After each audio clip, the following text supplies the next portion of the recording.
Good morning, minions, and do we have something special today?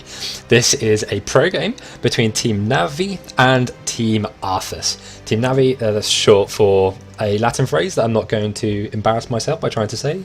And Team Arthas, the Russian team. Now, I was lucky enough to get these replays from Splendour from Team Navi. He was really kind and released some replays from their team matches, from their practice matches that they were streaming last night or Thursday night. And here we have it. This is the first one I found. Game against Team Arthas. I couldn't believe my luck. It's a game on Cursed Hollow, and let me introduce the teams. On Team Arthas, they're using Nova, Rainer, Rhaegar, Jaina, and Tyrell. And Team Navi are using Brightwing. This is Splendour, he's the guy who submitted the replays. Falstead, Sylvanas, Vala, and Elite Tauren Chieftain. And already we have some action going down in the bottom lane here.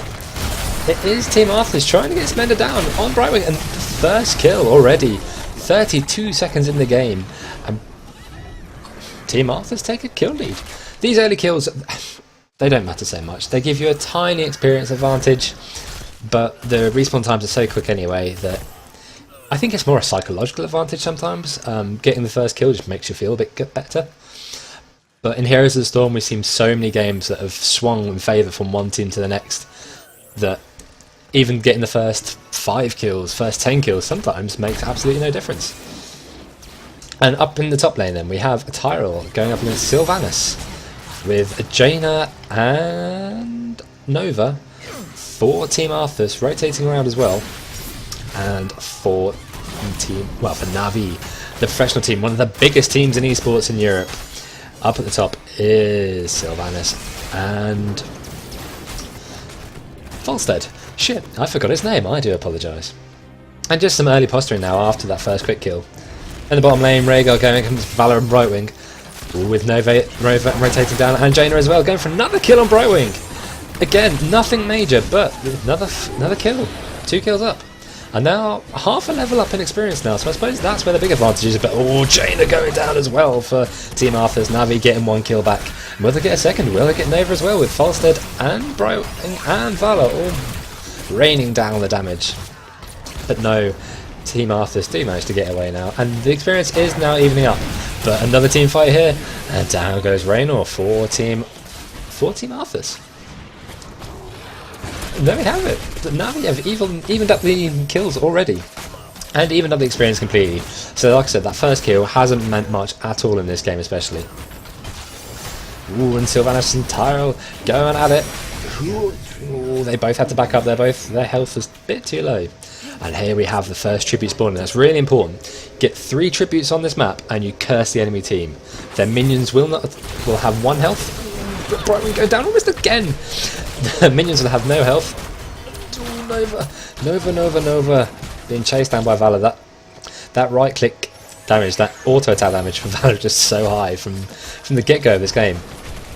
And it does look like Team Navi will get the first tribute quite easily now. I think. Almost uncontested in the end. But yeah, if you get 3, the opponent team is cursed. Their minions will have 1 health. They get shot by 1 hit. And the towers and the forts will not fight back. They will be stunned from attacking, which makes pushing in pushing in the early game really good. Like if you can get the first 3 tributes and get that curse really early, you get a massive advantage if you can take some forts. If you've got either your team barrels through the middle lane or you split push if you've got the right composition, which I don't think either team really do today. They haven't, apart from obviously Sylvanas, who is a split lane master with her abilities to stun towers anyway. So yeah, they will probably go for the option of barreling down through one of the lanes. All 5 members all getting in there. Oh, Sylvanas getting low. Tyrell doing more damage again. And Team Arthas forced to use the well there. Those wells allowing you to stay in the game, into the fight so much longer, but they might get a tribute back themselves and make it 1 apiece. Tyrell will be able to hold them off, and there's a lot of damage going down, and Falstead jumps away, barely gets away with his life. And they still haven't got this tribute. ETC jumping in, Falstead going down.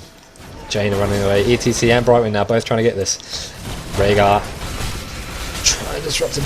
There's so much self-healing that ETC won't go down easy at all, but Valor almost falling to Jaina. Jaina going down. Now Valor is picked off. Tyrell chasing down Sylvanas. So much damage going on. ETC now, he's on low health. He's going to back out of there. Brightwing, you don't want to get yourself picked off. Don't want to die again. You've already been 3 of the deaths. And Falstead jumping back in after respawning and doing a lot more damage. Tyrell getting so low and ETC coming in and getting the kill. Splendour and Breeze there. Doing great with Falstead coming back in play by Wubby. But Team Arthas did manage to get that tribute. And now there is a big push in the middle lane. That first, I think that's the first wall of the game to fall. And Valor getting quite a lot of health. Needs everyone to jump in. And it does look like both teams are just going to back away a bit. Don't want to push again, it would seem. Apart from Tyrell. Stork playing Tyrell is pushing up on the top all by himself.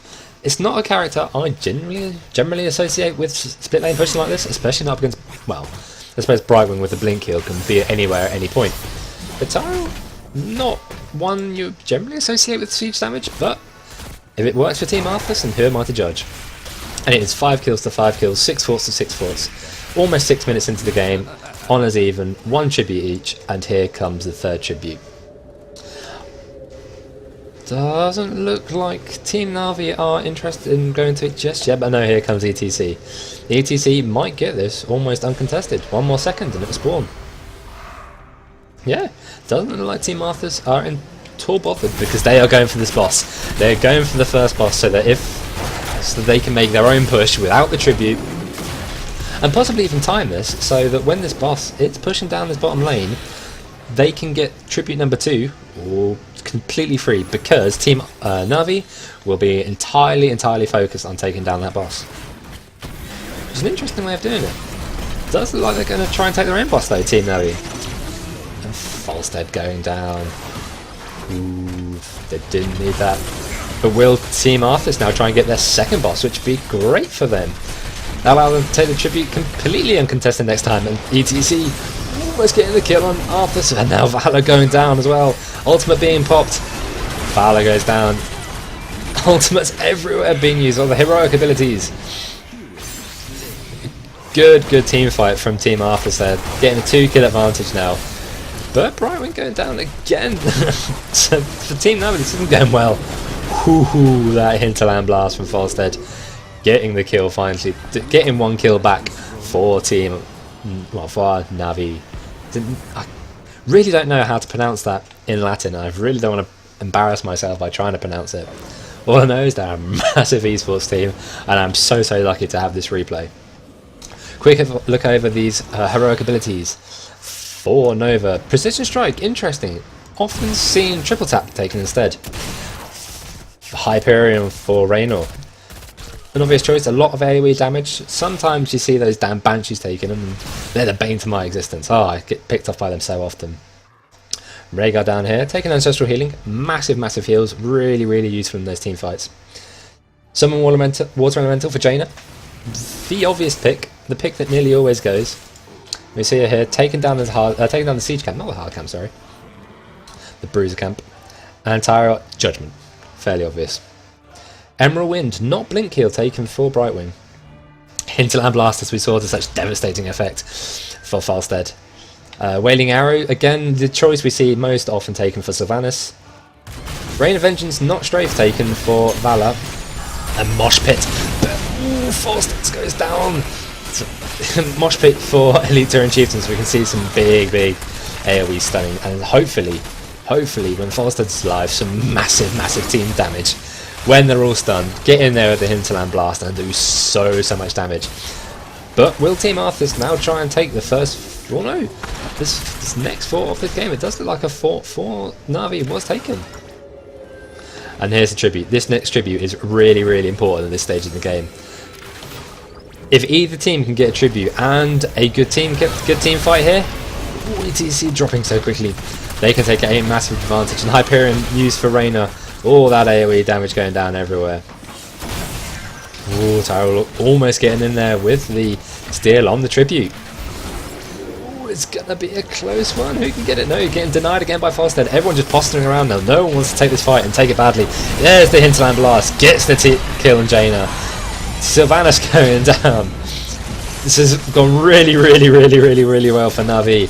Taking a 3 to 4 advantage in this team fight. Will they be able to get Nova? Nova goes down, so the entire team goes down for Team Arthas, and this does leave the tribute completely open now for Splendour to take for Na'Vi, which means they will get the first curse on Team Arthas. Those minions now, you can see the little curse minion, curse symbol above them. They all just take one hit. Those towers aren't fighting back, and ETC is already brilliant at taking down towers by himself with his self-healing ability anyway. And the mercenary camp now taken for Na'Vi will be able to just rip through this. 5 forts to 5 forts. Jaina and Raynor in the middle pushing ETC back. Don't want this one to fall. But Team Na'Vi really want to get something done with this curse. They don't want to go through and not get another fort. They kind of have to get this fort to make it worth it, to get the advantage. 30 seconds left on the curse. They should get this no problem. You already see ETC and Valor already to take that boss as well next. So they get the curse. They get the curse. Then they get the next fort. It's now 4 forts to 5. They're 11 kills to 13. So they're a bit behind in kills, but they are ahead now in experience and forts, which is really important for Na'Vi. And they are going for this boss, which they should get just as the curse finishes. Ultimately, you would have wanted to take that boss before the curse and then get the curse just after, but it rarely times out that well because of team fights. But Na'Vi are now ahead, basically by an entire level, bit behind on kills, but with that boss. And now we see everyone rotating down to this middle lane. Are we going to see another big team fight? The hard camp was taken by Team Arthas. It's good just for delaying Na'Vi, just a little bit, just in this middle lane, just so they can regroup and recollect their efforts. But are they going to try and take the second boss? Again, are they going to try and have 2 bosses going at once? They've got this one up the top lane, which is Raynor and Rhaegar and Jaina and Nova. They're all in here trying to stop, which is exactly what Na'Vi want. They just want to distract. The bosses, they might take down a wall. They might even, just like that. But they're not going to get much further. Honestly, they just seem like a bit of a distraction at this point. Just so Na'Vi can take complete map control and be exactly, they can do exactly what they want when they want. Just because Team Arthas have got to focus on this boss. They've got to. And now they can get another fort. Because here they are. Team Arthas are focused entirely down on this boss. So that's an impossible position for Team Arthas to be in. What do? Do they focus on the team or do they focus on the boss? Either way, they're going to be losing forts. It might look like we see a bit of a team fight here. Tyrell jumping in just where he shouldn't be. And Na'Vi are going to back off. See, they were behind by a level in the early stages of this game, and now a couple of good team fights, taking the losses, and they are ahead. That's why I love this game. It turns around just so quickly. A couple of smart decisions, a couple of well taken mercenary camps, and this game is the match can be yours. And ooh, Falstead, you don't want to be jumping in there where you just don't need to be. Team Arthas just taking this siege camp now, hoping to put their own pressure on this middle fort and try and catch up. They are 5 forts to 3 forts now. They're 2 down, and they could so use this tribute now. If this next tribute goes in the way of Team Arthas, they can make a massive comeback. They need a good team fight to get back the experience, and they need this tribute so they can push the forts and try and make that even again. But it is Na'Vi that are here first, and it is Splendour that will be taking this basically uncontested again. Team Arthas, where were you? In the middle lane, just trying to push back against these mercenaries. The mercenaries have been a great distraction for Na'Vi, and they take that. So it's 2-1 now for the tributes. They do have to be careful of this little mercenary camp here. This mercenary pushing in the bottom lane. Don't want to lose another fort if they don't have to. There we go, ETC and Valor clearing it up. Tyrell, ooh, the entire team of Team Arthas, so they're going to try and jump in now. No, they were just hiding in the bushes, weighing up their options, seeing what's going to happen. Decided, nope, it's not worth it. We'll take a better team fight at a better time. And get themselves well positioned for this next tribute. 10 more seconds. Are we going to see another massive team fight as Team Arthas all gather in this bush, ready to jump on whichever poor unsuspecting soul from Navi jumps in first.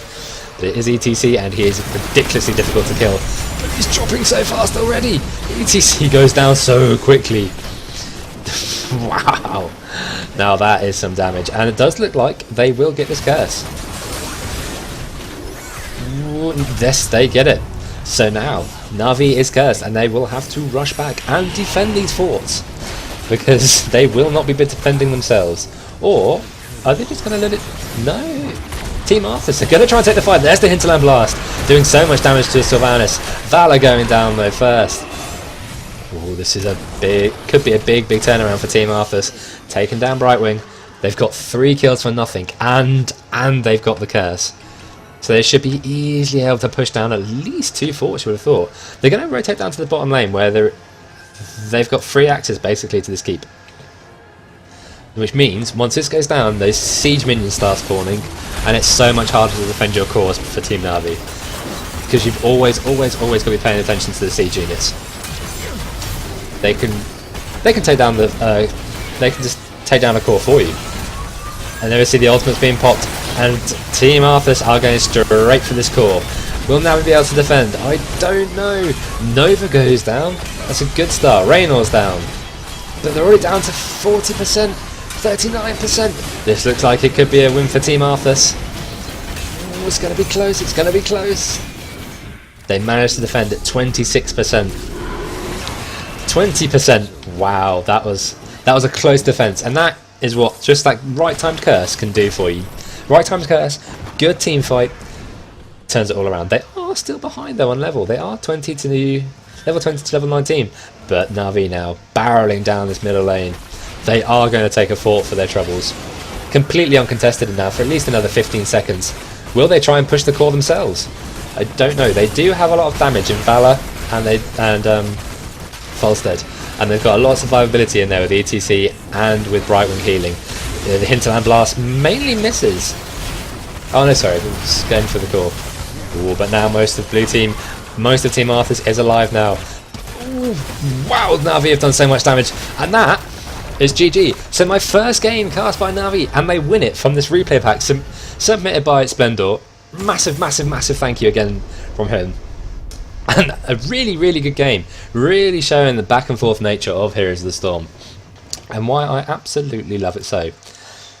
Thank you for watching this game. I'm really thrilled to get this replay. It's been so hard to get the best replays from the best teams, and to have, I've now got a whole stash of them. I think it's about 8 games that Splendour gave over Reddit after I asked. And I want to try and cast them all, but you know, if I can't get hold of any other teams, I will cast them instead. My name is ND Gaming. Please like and subscribe this video and this channel if you liked it. I will try and produce as much content of Heroes of Storm as I can. Thank you for watching.